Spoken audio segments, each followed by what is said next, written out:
Maaf, tadi setelah dunia itu ada alam apa? Kubur. Sebelum pindah ke akhirat, pertengahannya ada alam kubur. Nih lihat sini nih. Kalau orang sudah selesai di alam ini, maka Allah wafatkan. Kullu nafsin dha'iqatul maut. Setiap yang punya jiwa akan kedatangan maut. Siapa yang bawa maut? Namanya malakul maut. Kalau malakul maut sudah bawa maut, maka dia mulai mewafatkan sampai meninggalkan dunia ini. Apa dalilnya Ustaz? Quran surah 32 ayat yang ke-11, paling kanan sebelah bawah. Qul yatawaffakum malakul mautil ladzi wukkila bikum. Kata Allah, katakan Muhammad kepada semua umatmu, setiap yang punya nyawa itu akan diutus malakul maut untuk mencabut nyawanya. Datang maut, makanya orang yang belum meninggal, yang belum dicabut, namanya disebut oleh Al-Quran dengan nama mayitun. Nih, ada ya-nya, ada taknya. Ya-nya ada tasdidnya begini. Mayit. Kalau ada tasdid berarti artinya CM, calon meninggal. Diantum jangan tersinggung kalau dikatakan mayit ya. Iya. Sama dengan Ustaz. Iya. Innaka mayyitun wa innakum mayyitun. Engkau mayit, mereka pun mayit. Engkau akan wafat, mereka pun wafat. Cuman Allah membedakan waktu-waktu wafatnya. Barangkali tidak sama semuanya. Bisa antum duluan, saya belakangan, mungkin. Atau mungkin juga ditukar, jangan salah, bisa ditukar. Saya belakangan, antum duluan, bisa. Gak ada bedanya Ustadz. Ya sudah, saya duluan, bisa setelah antum. Nah, dipakai tasdid. Kalau datang maut, maut datang. Maut lewat malakul maut. Maut ini mengambil nafas, diambil tasdidnya nih, ambil ke atas. Begitu diambil, qul yatawaffakum malakul mautil ladzi wukkila bikum. Kullu nafsin dha'iqatul. Ya ayyatuhan nafsul mutmainnah, sesuatu yang tenang. Dalam bahasa Arab disebut dengan sukun. Sukun itu tenang, alamatnya sukun bulat. Ini kalau bulat dalam ilmu loghah, bulat jadinya, hilang tasdidnya. Maka kalau mayit itu artinya nyawanya sudah tidak ada. Mayitun masih ada nyawa, diambil malakul maut jadi mayitun. Nih, alam kubur. Begitu pindah ke sini, datang malakul maut, dicabut nyawanya, maka diwafatkan, ditinggalkan dunia ini. Maka orang mengatakan telah meninggal dunia. Artinya apa? Ditinggalkan dunianya. Lihat sini, fokus. Karena alam kubur beda sifatnya dengan dunia, lain tempatnya, lain keadaannya, maka lain pula bekalnya. Jangankan alam kubur, beda tempat di dunia saja sudah beda keadaannya. Anda orang Indonesia ingin datang ke Malaysia, kalau bekalnya tidak ada Anda bawa, tidak akan mungkin Anda bisa masuk. Apa di antara bekalnya? Ada paspor yang mesti distempel begitu masuk imigrasi. Pergi lebih jauh lagi, misalnya saya pengen ke Australia, maka Anda harus ngajukan untuk mendapatkan visa. Lebih jauh ke Amerika, visanya bisa lebih sulit lagi. Maka bagaimana dengan alam kubur yang sifat keadaannya beda dengan dunia? Makanya bekalnya pun tidak akan sama.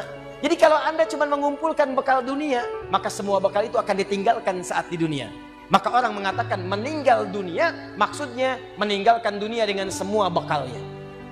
Nih, maaf ya, jam dunia, baju dunia, handphone dunia, gelas dunia. Jadi semua yang kita dapatkan di dunia, rumah yang luaskah, mobil yang mewahkah, pakaian yang glamorkah, kalau sudah meninggalkan semua alam dunia itu, maka hilanglah semua yang kita kenakan. Habis semua kita tinggalkan. Walaupun Anda koleksi yang bagus-bagus, tetap tidak akan pernah dibawa. Jangankan Anda, yang mengantarkan saja tidak akan menyertakan. Silahkan cek. Anda punya koleksi mobil paling bagus, apakah saat wafat dikuburkan dengan mobilnya? Tidak. Anda punya handphone paling mewah, kenangan tingkat tinggi. Di handphone itu suka dipakai bikin status tentang hadis, tentang ayat, tentang tafsir. Tiba-tiba ketika akan wafat, Anda wasiat kepada istri Anda tercinta. Mama, ini handphone kesayangan Papa, handphone bekal ibadah. Tolong kalau meninggal, kuburkan dengan handphonenya. Kalau Mama kangen, miss call aja. Mustahil. Tuh air, mereknya Bengkulu Fillah. Nikmat di dunia, tapi apakah ketika masuk ke alam kubur dibawa? Tidak. Selesai. Maka bagian pertama, Anda mesti sadar, ini yang mau saya sampaikan. Dan dari sini, saya akan lebih fokus kepada apa yang ingin saya sampaikan. Kita mesti sadar teman-teman sekalian, pertama kata Allah kita akan wafat. antum akan meninggal. Wafat. Wafat. Wafat. Wafat. Jadi antum kalau melihat di cermin tuh, ngaca dulu, ngaca, tunjuk wajah antum, wafat. Kamu akan wafat. Ketika Anda sadar Anda akan wafat, meninggalkan dunia ini, maka Anda mesti paham, udah punya bekal belum untuk pulang? Udah punya persiapan belum? Jangan-jangan Anda sibuk menyalakan rumah dunia Anda. Begitu padam listriknya, sibuk telepon PLN, telepon ini, telepon itu. Masuk ke alam kubur nggak ada cahaya, mau PLN mana yang dihubungi? PLN yang datang malaikat mungkar. Menerbuka. Siapa Tuhanmu? Siapa nabimu? Apa kitabmu? PLN. Gelap. Gelap dan gelap. Karena itu orang-orang yang tidak siap dengan kehidupan berikutnya, maka mohon maaf, dia akan merasa ketakutan ketika meninggalkan dunia ini. Bahkan ada yang saking takutnya, malaikat langsung bergerak untuk memaksa dia cepat meninggalkan tubuh dunianya. Muncul Quran surah ke-8 ayat ke-50. Kata malaikat, akhriju anfusakum. Kamu ini susah banget pulangnya, maka dipukulin oleh malaikat. Pukul, pukul, pukul, pukul. Teman-teman, karena alam kubur itu bekalnya bukan bekal dunia, maka Anda tidak akan pernah bisa membawa cahaya dunia ke alam kubur. Maka saya ajak Anda pada malam hari ini, coba ayo kita berubah. Tolong pikir baik-baik, tidak akan ada yang abadi. Dan besok pun belum tentu hidup. Demi Allah saya katakan, Allah bisa mewafatkan kita pada malam hari ini. Saya cuma mau tanya sebentar aja merenungkan. Tolong tanya pertanyaan saya ini, tanyakan pada diri Anda sebelum tidur. Kalau Allah wafatkan Anda pada malam ini, sudah siapkan Anda dengan bekal pulang Anda kepada Allah. Karena itu hukum mengatakan, orang yang tidak punya bekal, maka dia tidak siap untuk mudik. Tuh lihat Ramadan tuh.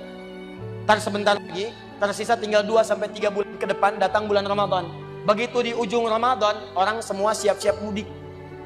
Demi Allah saya katakan, saya pernah mengadakan survei kecil-kecilan. Saya tanyakan pada sementara orang yang tidak mudik. Saya tanya, kenapa nggak mudik? Ustadz, nggak ada bekal. Dunia saja tidak punya bekal, malu mudik. Tidak punya bekal, susah mudik. Tapi yang punya bekal, oh dia nyari sebanyak-banyaknya.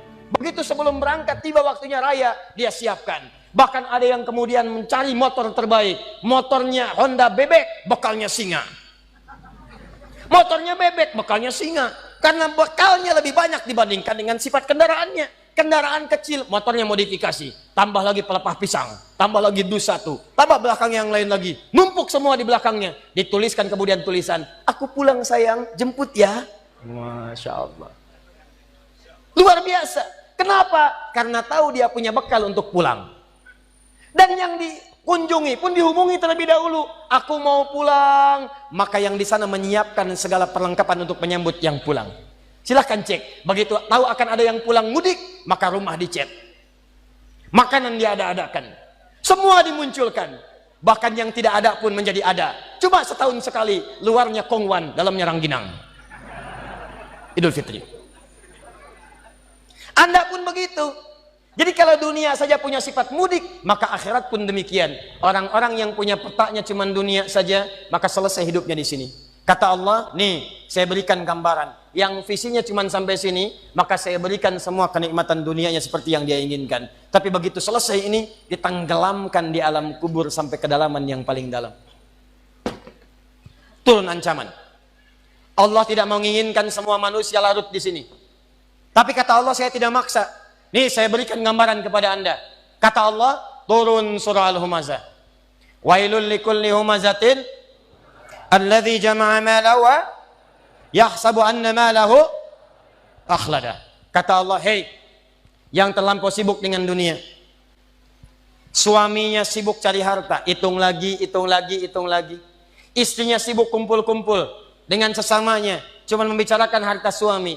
Sosialita yang senang dengan kumpul-kumpul saja, tidak ada manfaatnya, cuman ngobrol, cuman gibah, cuma macam-macam. Makanya ketika menyebutkan kalimat saling cela, saling ngobrol, menggunakan tak marbutah. Tak marbutah menunjuk pada perempuan.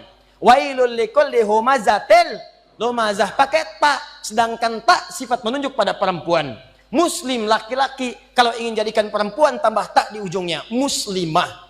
Mukmin laki-laki, perempuan mukminah. soim laki-laki, perempuan, wah itu dia. Sesuatu yang kokoh, kuat, berwibawa, mantap, punya tenaga. Makanya tanda-tanda laki-laki pun beda. Punya kumis, laki-laki berkumis, perempuan tidak. Punya wibawa, punya kata-kata yang kuat. Makanya kalau ada laki-laki suaranya sedikit gemulai saja, itu akan kehilangan sifat wibawanya.